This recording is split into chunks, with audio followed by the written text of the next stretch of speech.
ఆప్కి అదాలత్లో వీరేందర్ సెహ్వాగ్ గారి మీదున్న మొదటి ఆరోపణ, ఈయన చాలా మొండివాడు.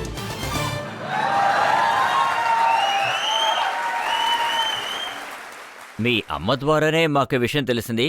మీ రెండవ ఏటప్పుడు మీరు బాగా ఏడ్చేవారట. అప్పుడు మీకు క్రికెట్ బాల్ బ్యాట్ ఇచ్చేంత వరకు మీరు ఆపకుండా ఏడ్చేవారట. నాకు 2 సంవత్సరాల వయసు ఉన్నప్పుడు నేను ఇలా చేసుండేవాడిని అనేది నాకు కరెక్ట్గా తెలియదు. కానీ ఒకవేళ మా అమ్మ అలా చెప్పుండుంటే నేను ఖచ్చితంగా అడుగుండేవాడిని.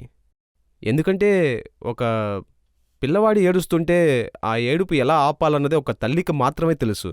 అదే సమయంలో ఒక వస్తువు కోసం ఏడిస్తే అస్సలు ఏం చేయాలో అప్పుడు ఆ వస్తువు ఇవ్వాల్సిందే. ఆబ్వియస్లీ నాకు ఒక విషయం బాగా గుర్తుంది. అప్పుడు నేను బాగా ఏడ్చాను. మా అమ్మతో కలిసి మార్కెట్కి వెళ్తున్నాను. అక్కడ దారిలో ఒక ఇలా స్పెట్స్ అమ్మే అతను ఇలా ఒక స్టాండ్ పెట్టుకుని స్పెట్స్ అమ్ముతున్నాడు. ఆయన అక్కడ అమ్ముతున్నాడు. నేను అక్కడ స్పెట్స్ కోసం ఏడ్చాను. అప్పుడు నేను ఇంటికి వచ్చేసిన తర్వాత మా బాబాయ్ నన్ను తీసుకువెళ్ళి నాకు ఆ స్పెట్స్ కొనిచ్చారు. మీరు నా చిన్నప్పుడు ఫొటోస్ చూసుంటే అన్నిట్లోనూ నేను బ్లాక్ కలర్ అద్దాలు పెట్టుకునేవాడిని. అప్పుడు నాకు వయసు ఒక 5-6 సంవత్సరాలు ఉంటాయి. ఇవన్నీ నాకు బాగా గుర్తున్నాయి. కానీ 2 సంవత్సరాలప్పుడు బ్యాట్ బాల్ కోసం ఏడ్చింది నాకు గుర్తులేదు. మా అమ్మ చెప్పుంటే అది ఖచ్చితంగా నిజమై ఉంటుంది. మీ మొండితనం ఇప్పటి వరకు అసలు పోలేదనుకుంటాను. ఒకవేళ ఆ మారం నిజమై ఉంటే మనం ఎందుకు వదులుకోవాలి? ఒకవేళ ఆ మారం చేసింది దేశం కోసం ఆడటానికైతే అది మంచి పద్ధతే కదా. నేను చెప్తుంది నిజమే కదా. అయితే నేను చెప్పొచ్చేది, బాగా బ్యాటింగ్ చేయడం అనేది అది కూడా ఒక మొండితనం. చెడ్డ అలవాటు అయితే అది వేస్టే. కానీ ఒక మంచి మొండితనం. చెప్పండి, ఈ మొండితనం మంచిదంటారా లేదా మంచిది కాదంటారా? క్రికెటర్స్ అందరూ మీకు చెప్తూ ఉంటారు మీ స్టైల్ని కొంచెం మార్చుకోండి అని. కొన్ని బాల్స్ని వదిలేయమంటారు, కొంచెం షాట్స్ తక్కువగా ఆడండి, ఫీట్ మూవ్ చేసి ఆడండి. కానీ మీరు ఎప్పుడు కూడా ఎవరి మాట వినలేదు. కానీ సార్ ఇది అనవసరమైన మొండితనమే. అనవసరమైన మాటలు. ఎందుకంటే నేనేమనుకుంటున్నానంటే, ఒకవేళ నేను క్రికెట్ ఆడితే లేదు నేనేం గేమ్ ఆడుతున్నానో ఎందుకు నాకు సక్సెస్ దొరికిందంటే అదే నాకు బెటర్ ఐడియా. ప్రజలు వాళ్ళ ఒపీనియన్స్ నాకు ఇస్తూ ఉంటారు, వాళ్ళ ఫీడ్బ్యాక్ ఇస్తూ ఉంటారు. ఒక మంచి ఆటగాడు వాళ్ళు చెప్పే విషయంలో నుంచి కావాల్సింది తీసుకుంటాడు, అది వాడి బ్యాటింగ్లో ఇంప్లిమెంట్ చేసుకుంటాడు. దానివల్ల కూడా ఎన్నో సక్సెస్లు రావచ్చు. అలాగా నాకు చాలా ఒపీనియన్స్ దొరికాయి. కానీ మంచి ఒపీనియన్ దొరికిందంటే అది శ్రీకాంత్ గవాస్కర్ది. వాళ్ళు ఏం చెప్పారంటే, నువ్వు లెగ్ స్టంప్కి బయట ఉన్నావు, ఇంకా బాల్కి చాలా దూరంగా ఉన్నావు, అందువల్ల నువ్వు కొన్నిసార్లు స్టెంప్ అవుట్ కూడా అవుతున్నావు అని. వాళ్ళేమన్నారంటే మిడిల్ ఆఫ్లో నుంచోవాలని, బాల్కి దగ్గర ఉంటే బాగా బ్యాటింగ్ చేయగలవు, ఎన్నో రన్లు తీయగలవు అన్నారు. నేను అలా చేయటం మొదలుపెట్టిన తర్వాత ఎన్నో రన్స్ తీయటం మొదలుపెట్టాను. 150, 200, 6 సార్లు 200 తీశాను, 2 సార్లు 300 కొట్టాను. ఇదంతా సో నాకు ఒక మంచి ఒపీనియన్ శ్రీకాంత్ దగ్గర నుంచి, గవాస్కర్ దగ్గర నుంచి దొరికింది. ఇంకా చాలా మంది చాలా అడ్వైస్లు ఇచ్చారు. బాల్ ఇలా తిప్పు, బ్యాట్ ఇలా పట్టుకో అలా అని. నాకు తెలుసు ఇదంతా వేస్ట్. నాకు తెలుసు నా బ్యాటింగ్ ఎలాగా, దాంట్లో ఉన్న టెక్నిక్స్ ఏంటని. సల్మాన్ ఖాన్ ఒక సినిమాలో ఒక డైలాగ్ ఇలా ఉంటుంది, అంటే ఒక్కసారి నేను డిసైడ్ అయ్యానంటే నా మాట నేను కూడా వినను అని. అదే విధంగా సెహ్వాగ్ గారు కనుక ఈ బాల్ని కొట్టాలని డిసైడ్ అయ్యారంటే ఆయన మాట ఆయన కూడా వినరు కదా. చూడండి, నేనేమనుకుంటున్నానంటే బాల్ బౌండరీకి వెళ్ళాలి. అయితే మా బ్యాట్స్మెన్ పని ఏంటంటే దాన్ని తీసుకెళ్ళి అక్కడ చేర్చటం. సో నా బ్యాటింగ్లో నేను అదే చేశాను. సో నాకు ఎప్పుడు 4-6 కొట్టే అవకాశాలు వచ్చాయో దాన్ని నేను ఎప్పుడు మిస్ చేసుకోలేదు. మళ్ళీ ఇంకొక విషయం, నేను కొత్తగా ఓపెనర్ అయినప్పుడు నాకు కొంచెం భయం ఉండేది. అదేంటంటే ఫాస్ట్ బౌలింగ్, కొత్త బాల్. ఆ భయాన్ని పోగొట్టడానికి దిగి కొడతాం మొదలుపెట్టాను.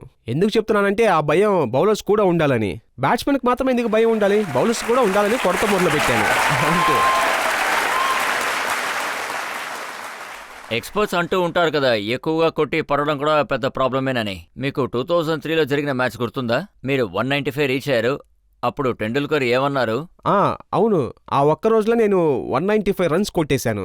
ఒక 6 కొడదామని ట్రై చేసి 200 రన్స్ తీయకుండానే అవుట్ అయిపోయాను.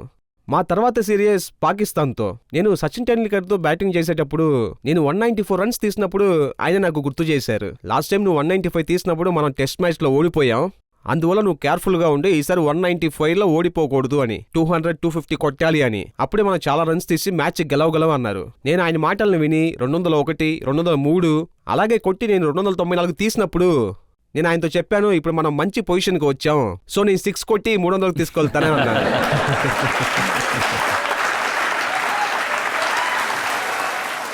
సో నేను చెప్పినట్టు కొన్ని సమయాల్లో కొంతమంది చెప్పేది మనం ఖచ్చితంగా వినాల్సిందే. వాళ్ళు మన మంచి కోసం చెప్తున్నారు. అదే సమయంలో అక్కడ సచిన్ టెండూల్కర్ చెప్పింది నా మంచి కోసమే. నేను 194లో అవుట్ అవ్వకూడదని. అది వినే నేను ఆ మ్యాచ్ లో 300 వరకు తీశాను. కానీ బౌలర్స్ మనసులో ఒక భయం మొదలైంది. సాదిక్ మొహమ్మద్, పాకిస్తాన్ ఓపెనర్ బ్యాట్స్మెన్, ఆయన స్టేట్మెంట్లో నేను ఒకటి చూశాను. ఆయన ఏమన్నారంటే, సెహ్వాగ్ మైదానంలోకి దిగారంటే ఏదో తీవ్రవాది వచ్చినట్టు ఉంటుందని అన్నారు.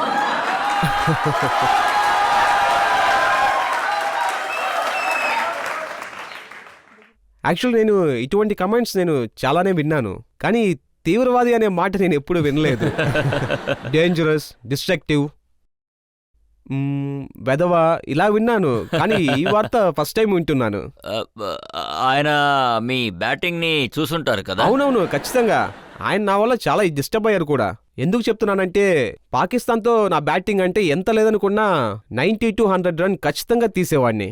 సో అందువల్ల కూడా ఆయన ఇలా కూడా కమెంట్స్ ఇచ్చి ఉండాల్సింది. నేను కూడా ఆశపడ్డాను, ఎందుకంటే 2006 తర్వాత హోమ్ సిరీస్ ఇంకా అవే సిరీస్ ఎందుకు ఆడలేదు అన్నది. నేను ఇంకా పాకిస్తాన్తో 2 సిరీస్ ఆడుంటే ఇంకా 10,000 రన్లు కూడా తీసుండేవాడిని. ఎందుకంటే ఇప్పుడు నా రన్స్ 8,556. సో ఇన్నో 2 సిరీస్ వాళ్ళతో ఆడుంటే 400, 500 అలా ఒక 1000 రన్లు తీసుండేవాడిని. షోయబ్ అఖ్తర్ని మీరు ఒక్కరే బీట్ చేయలేదు, టెండూల్కర్ గారి చేత కూడా బీట్ చేయించారు. చూడండి అక్కడ ఏం జరిగిందంటే వాళ్ళు రౌండ్ ద వికెట్ నాకు బౌన్సర్ అయితే మొదలు పెట్టారు. అప్పుడప్పుడు హూక్ కొట్టు అని అందరూ చెప్తూ ఉంటారు. నా లైఫ్ లో నేను ఎప్పుడు హూకో లేదంటే ఫుల్ షాట్ ఎప్పుడు కొట్టిందే లేదు. నేను అప్పుడు ఏం చెప్పానంటే సచిన్ నాన్ స్ట్రైక్ లో ఉంటే ఆయన స్ట్రైక్ వచ్చినప్పుడు బౌన్స్ కొట్టాలి అని. ఆయన మీకు అప్పుడు హూక్ కొట్టి చూపిస్తారని. నెక్స్ట్ ఓవర్ లో ఆయన స్ట్రైక్ వచ్చినప్పుడు ఆయన బౌన్స్ కొట్టి చూపించారు. సచిన్ హూక్ కొట్టారు, అది 6 వెళ్ళింది. నేను అప్పుడు ఆయనతో చెప్పాను, మీ ఆశ నెరవేరింది, తండ్రే కొడుకే. అప్పుడు ఆయన నవ్వారు.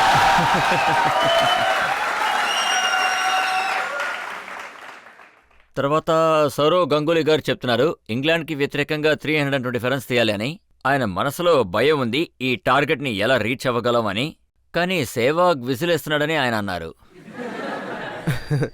చూడండి నేనేమనుకుంటున్నానంటే ఒకవేళ మన మీద మనకి నమ్మకం లేకపోతే మిగతా వాళ్ళు ఎలా నమ్ముతారో అని. సో నాకు చాలా కాన్ఫిడెంట్గా ఉన్నాను, పూర్తి నమ్మకంతో ఉన్నాను. ఇంగ్లాండ్ లాంటి ఒక టీం 325 కొడితే మనం అంతకన్నా ఎక్కువ కొట్టగలమని. ఎందుకంటే అప్పుడు మన ఆట చాలా బాగుండేది. 1 డే మ్యాచ్ ఆడాం, ఎందుకంటే ఇంగ్లాండ్ ఆడలేదు. నేనేం చెప్పానంటే ఇంగ్లాండ్ ఫస్ట్ ఆడి 325 రన్లు తీయటం కుదిరితే మనం జాలీగా ఆడొచ్చు అనుకున్నాను. అందువల్ల విసులు కొట్టాను. కానీ మీకు కొంచెం కూడా భయం అనేది లేదా? సార్ భయం ఎందుకు అంటే బాల్ మన మీద పడే ఛాన్సెస్ చాలా ఉన్నాయి. ఎందుకంటే ఫ్రంట్ ఆఫ్ కోప్పడ్డారంటే ఆయన కోప్పడితే ఆయన బాల్తో నా మీద కొట్టే అవకాశాలు చాలా ఉన్నాయి. ఛాతీ పైన పడొచ్చు, హెల్మెట్ పైన పడొచ్చు. ఆ భయమే, ఓడిపోతా ఉన్న భయం కాదు. మాకు తెలుసు ఇంగ్లాండ్ ఇన్ని సంవత్సరాలుగా వాళ్ళు పాలించారు, ఇప్పుడు మనకి టైం వచ్చింది వాళ్ళని పాలించడానికి.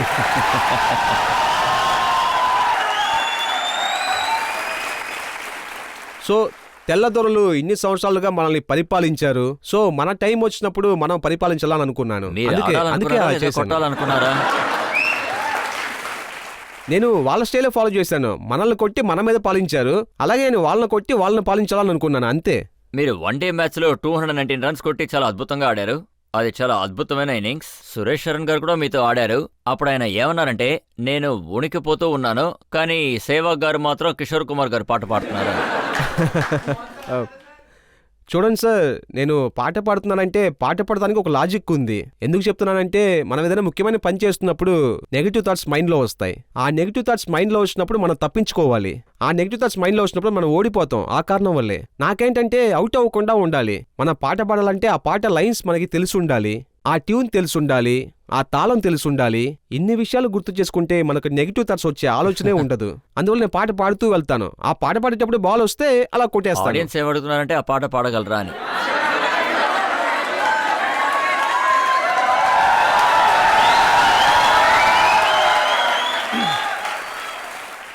నా ఫేవరెట్ పాట కిషోర్ కుమార్ది. చలా జాతా హూం కిసి కి ధున్ మే ధడక్తే దిల్ కే తరానే లియే. మీరు వేరే పాట పాడతారనుకున్నాను, జాగ్రత్తగా ఉండండి బౌలర్స్. ఈ పాట కూడా పాడాను, ఎందుకంటే ఆ సమయంలో ఆ పాట బాగా హిట్ అయింది. ఎందుకు చెప్తున్నానంటే డ్రెస్సింగ్ రూమ్లో హిట్ పాటలే వేస్తూ ఉంటారు. సో ఆ పాట ప్లే అయ్యేటప్పుడు నేను ఆ ట్యూన్ ని మైండ్ లో పెట్టుకుంటాను. ట్యూన్స్ ని గుర్తుపెట్టుకొని లైన్స్ ని గుర్తుపెట్టుకొని వెళ్తూ ఉంటాను. పాకిస్తాన్ బౌలర్స్ అందరూ జాగ్రత్తగా ఉండండి అని పాట పాడారా? కేవలం పాకిస్తాన్ వాళ్ళ పేర్లు చెప్పడం మాత్రం చాలా తప్పు. ఆయన అందరి పేర్లు చెప్తాను, ప్రతి ఒక్కరికి చెప్తాను జాగ్రత్తగా ఉండండి బౌలర్స్ అని. అవును, అందరికీ బాగా గుర్తుంది మెండిస్ బాల్ ని మీరు ఎలా కొట్టారని. శ్రీలంకతో ఆ ఇన్నింగ్స్ ఇండియన్ బ్యాట్స్మెన్ ఒకరి తర్వాత ఒకరు అవుట్ అవుతూ ఉన్నారు. 8 మంది డబుల్ డిజిట్ టచ్ చేయలేదు.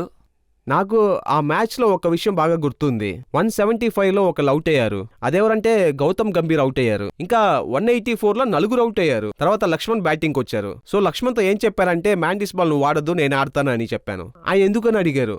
అయితే నేను ఆయనతో అన్నాను, నువ్వు 4 సార్లు అవుట్ అయ్యావు, ఇప్పుడు 5వ సారి అవుట్ అవుతావా అని అడిగారు. అది విని ఆయన బాగా నవ్వేశారు. అందుకు ఆయన ఏం చెప్పారంటే లేదు లేదు మ్యాండిస్ బాల్ నాకు బాగా అలవాటైంది, సో నేనే ఆడతానని చెప్పారు. కానీ ఏమైంది, 5వ సారి కూడా అవుట్ అయ్యారు. మళ్ళీ 6వ సారి కూడా అవుట్ అయ్యారు. సో మ్యాండిస్ బాల్ ఎలా ఆడాలని ఇంతవరకు లక్ష్మణ్కి అస్సలు తెలియదు.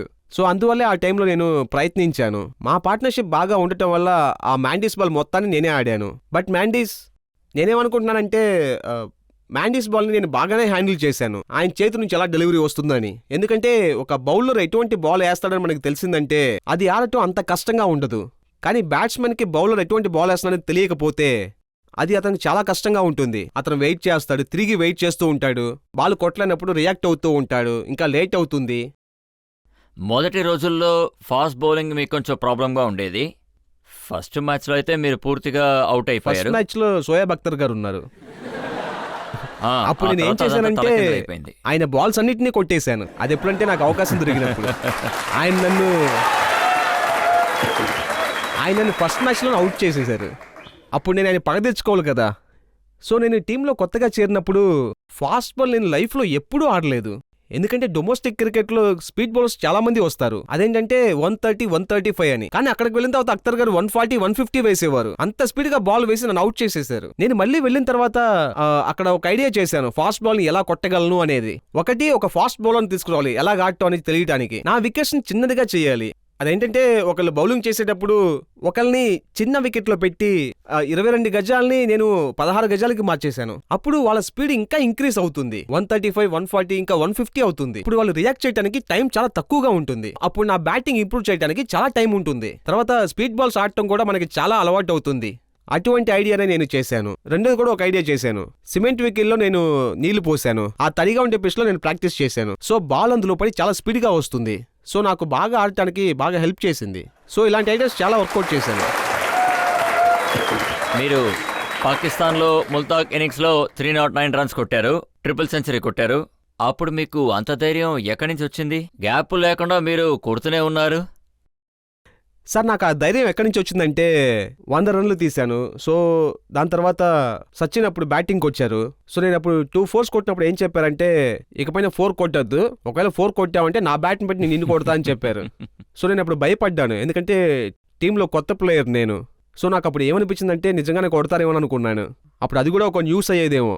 ఆ తర్వాత నేను 100 నుంచి 294, 295, 24 కొట్టలేదు సార్. సో నేను ఆడుతూనే ఉన్నాను, క్యాచెస్ మొత్తం మిస్ అవుతూనే ఉన్నాయి. తర్వాత వివిఎస్ లక్ష్మణ్ రికార్డ్స్ని నేను బ్రేక్ చేశాను, 281. ఆ తర్వాత నాకు 300 అనేది ఈజీ అనిపించింది. ఆ తర్వాత 294, 95 దగ్గరకు వచ్చినప్పుడు సచిన్ సార్ దగ్గరికి వెళ్ళి చెప్పాను, ఇప్పుడు నేను 295 దగ్గరకు వచ్చాను, ఒకవేళ సక్లిన్ ముస్తాఫ్ బౌలింగ్ చేస్తే నేను 6 కోటి 300 రన్స్ తీస్తాను.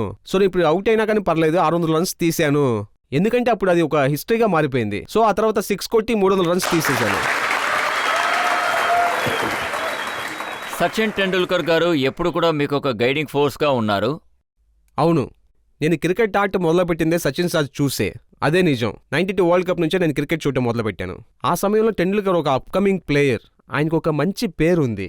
ఆయన టీవీలో ఆడటం చూసి నేను అలాగే బయట కాపీ చేసేవాడిని. ఆయన స్ట్రైట్ డ్రైవ్ ఎలా చేస్తారు, బ్యాక్అవుట్ పంచ్ ఎలా చేస్తారు, ఆయన కొట్టే ఒక్కొక్క షాట్ని నేను కాపీ చేసి పెట్టుకున్నాను. ఎందుకంటే ఏదో ఒక రోజు నేను ఇండియా కోసం ఆడితే కనుక ఇంకొక టెండూల్కర్ వచ్చాడని చెప్పాలనుకున్నవాడిని. అలా జరగాలని నేను ఆశపడ్డాను. ప్రజలు కూడా అలాగే ఆయనతో కంపేర్ చేశారు. బట్ నేను అప్పుడు చిన్నపిల్లోడిని అలా ఆలోచించాను. కానీ నేను పెద్దవాడిని అయ్యాక రియలైజ్ అయ్యాను, టెండూల్కర్ లాగా ఒక్కళ్ళే ఉండగలరు, మిగతా ఎవరు అలా ఉండలేరని. ఆయన గేమ్ ఎవ్వరూ ఇవ్వలేరని అనుకున్నాను. అప్పుడు నేను నా గేమ్ని మార్చుకున్నాను. పేరు సంపాదించడం కోసం నేను నా గేమ్ని మార్చుకున్నాను. నా బ్యాటింగ్ స్టైల్ చేంజ్ చేశాను. నా షాట్స్ మొత్తం నేను మార్చి కొడతా మొదలు పెట్టాను. బాగా డెవలప్ అయ్యాను. కానీ వాళ్ళ టెండూల్కర్ గారు ఇలా రాసినప్పుడు మీకు ఏమనిపించింది సేవాగ్? నేను చాలా షాట్స్ వీరేందర్ సేవాగ్ గారి నుంచి కొట్టడం నేర్చుకున్నానన్నారు. సార్ ఇది నేను మీ నోటి నుంచే వింటున్నాను. టెండూల్కర్ చెప్పినప్పుడు లేదంటే ఆర్టికల్లో కూడా చదవలేదు. ఒకవేళ ఆయన ఇలా చెప్పుంటే నాకు బాగా సంతోషమైన విషయం. నేను కృతజ్ఞుణ్ణి. ఆయన నోటి నుంచి వచ్చే ఆ మాట చాలా గొప్ప విషయం. కానీ ఇటువంటి ఎలాంటి షాటు లేదు సచిన్ టెండూల్కర్ ఆడలేనిది.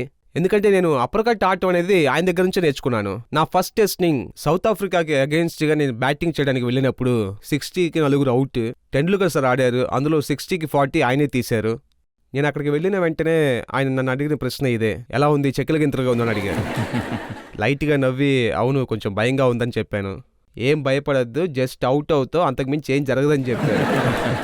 నేను లోపలికి వెళ్ళిన తర్వాత స్ట్రైక్ తీసి 3 రన్స్ తీశాను. ఆయన నాతో ఏం చెప్పారంటే నేను అవుట్ చేయడానికి బౌన్సర్స్ తీస్తారని చెప్పారు, అవుట్ చేయడానికి. సో కుదిరితే ఎలా స్లిప్కి పైన షాట్ తీయడానికి అలా ట్రై చేయి 4 కొడతానికని ఆయన నాకు 2-3 కొట్టి చూపించారు. నా బ్యాటింగ్ వచ్చినప్పుడు నేను కూడా 2-3 కొట్టి చూశాను, కాన్ఫిడెన్స్ వచ్చింది. అలాగే మెల్లగా మేము 300 రన్లు పార్ట్నర్షిప్లో తీసాము. ఆయన 150 తీశారు, నేను 100 తీశాను. మైదానంలో సచిన్ టెండూల్కర్ గారి కన్నా పెద్ద ప్లేయర్ అసలు ఎవరు లేరు. ఆయన సాటి ప్లేయర్స్కి హెల్ప్ చేస్తూ ఉంటారు. కానీ నేనేం విన్నానంటే పెవిలియన్కి వెళ్ళేటప్పుడు ఆ రూమ్లో ఆయన బాగా చిలిపిగా ఉండేవారట. 1989 నుంచి ఆయన క్రికెట్ ఆడుతూ ఉన్నారు. కపిల్ దేవ్, గవాస్కర్ కాదు, కపిల్ దేవ్, అజారుద్దీన్ అటువంటి పెద్ద పెద్ద ప్లేయర్స్తో ఆయన ఆడారు.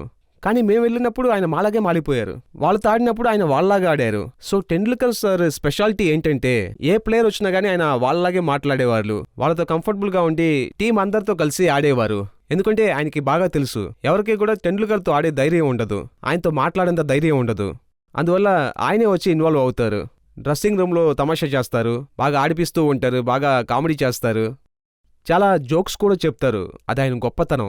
అంత పెద్ద ప్లేయర్ అయ్యింది కొత్త ప్లేయర్తో అడ్జస్ట్ అయ్యేవాళ్ళు, వాళ్ళని కంఫర్టబుల్ చేసేవాళ్ళు, వాళ్ళతో గైడ్ చేసేవాళ్ళు, వాళ్ళకి ఇంటర్నేషనల్ లెవెల్ వరకు ఎక్స్పీరియన్స్ చేసేవారు. ఆయన ఎక్స్పీరియన్సెస్ షేర్ చేశారు.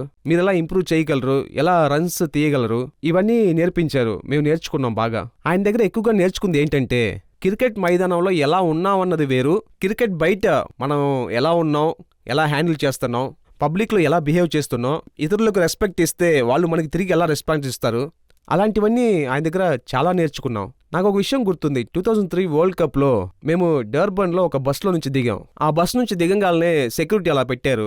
సెక్యూరిటీ వెనకాల ఒక చిన్న పిల్లవాడు వీల్ చైర్లో కూర్చుని ఉన్నాడు. సో ఆయన అందరి ముందు కూర్చుని ఉన్నాడు. సో ఆయన దిగి ఆయన పిల్లోడి దగ్గరికి వెళ్ళి ఆటోగ్రాఫ్ ఇచ్చి ఫోటో తీసుకున్నారు. కానీ మేమందరం ఏదో పెద్ద మనుషులాగా అలా నడుచుకుంటూ వెళ్ళిపోయాం, తిరిగి చూడకుండా. ఇది ఆయన గొప్పతనం. ఆ పిల్లోడి గురించి ఆయన అంతలా ఆలోచించారు. తర్వాత ఆ అబ్బాయి దగ్గరికి వెళ్ళి ఆటోగ్రాఫ్ ఇచ్చారు, ఫోటో తీసుకున్నారు. కానీ మేమేంటంటే జాలీగా ఒకళ్ళ పాట పాడటం, ఒకళ్ళు విసిలేయడం, అలాగే వెళ్ళిపోతున్నాం. సో ఈ సంఘటన చెప్తుంది ఆయన ఎంత పెద్ద మనిషి అని, ఆయన ఇతరుల గురించి ఎంతలా ఆలోచిస్తారన్నది.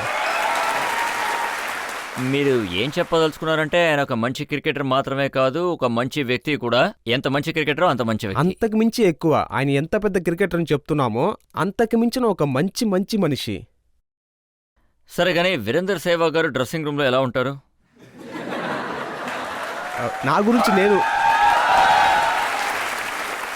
గురించి నేనే ఎలా మెచ్చుకోగలను? వేరే క్రికెటర్ వచ్చి ఇక్కడ కూర్చున్నప్పుడు నా గురించి మీరు వాళ్ళ దగ్గర అడగండి, వీరేంద్ర సెహ్వాగ్ డ్రెస్సింగ్ రూమ్లో ఎలా ఉంటారని, ఆయన ఏం చేస్తారని అడగండి. ఎందుకంటే నేను మ్యాచ్ చూస్తున్నప్పుడు నా చూపులు వేరేలాగా ఉంటుంది, ఇతరులు చూస్తున్నప్పుడు వాళ్ళ చూపులు వేరేలాగా ఉంటాయి. నేను ఈ బాల్తో 4 కొట్టుండాల్సింది మిస్ చేశారు అనుకునేవాడిని, ఈ బాల్లో ఒక 6 కొట్టుండాల్సింది మిస్ చేశారు అనుకునేవాడిని. మంచి ఆపర్చునిటీ మిస్ చేశారు, మనం వేగంగా రన్ తీసుంటే వాళ్ళం, కానీ కుదరలేదు. సో నేను మ్యాచ్ చూసేటప్పుడు ఇలాగే చూసేవాడిని. మిగతా వాళ్ళు చూసేటప్పుడు ఈ బాల్ నుంచి తప్పించుకోవాల్సింది, లేదంటే ఇది అడ్డుకోవాల్సింది, వాళ్ళు వాళ్ళ చూపుల్లో చూస్తూ ఉంటారు. అది ఏంటంటే మన టెండూల్కర్ సార్ తమాషా చేస్తారు, మేము కూడా ఆయనతో ఓపెన్ అయ్యేవాళ్ళం, తమాషా చేస్తూ ఉంటాం, ఆయన ఎగతాళి చేస్తూ ఉంటాం, ఆయన కూడా తిరిగి ఎగతాళి చేస్తారు. సో ఎన్విరాన్మెంట్ బాగా మార్చాలంటే మనం కూడా కొంచెం తమాషా చేయాల్సిందే. సో మాకు ఎంతలాగా ప్రెషర్ ఉంటుందంటే ఫీల్డ్ లోపలికి వెళ్ళి బాగా పర్ఫామ్ చేయాలి, రన్స్ తీయాలి, వికెట్స్ని కాపాడాలి. ఒక పక్క పబ్లిక్ అరుపులు, ఇంకొక పక్క మీడియా. డ్రెస్సింగ్ రూమ్లోనే మేము తమాషా చేయగలం, అక్కడ జరిగేది తిరుగుతుంది. మీ గురించి డ్రెస్సింగ్ రూమ్లో ఏం మాట్లాడుకుంటారో ఇప్పుడు నేను చెప్తాను. బాగానే చెప్పబోతున్నారు కదా మీతో సార్. పాటు ఆడేవాళ్ళు ఏమన్నారంటే మీరు ఎంత అద్భుతంగా బ్యాటింగ్ చేస్తారో, మైదానంలో ఎలా అయితే భయంకరంగా తిరుగుతూ ఉంటారో, అదే విధంగా వీరేందర్ సెహ్వాగ్ గారు డ్రెస్సింగ్ రూమ్లో చాలా మంచి వ్యక్తి అంటారు. వావ్, మీకు మంచి ఫీడ్బ్యాక్ దొరికింది. అవును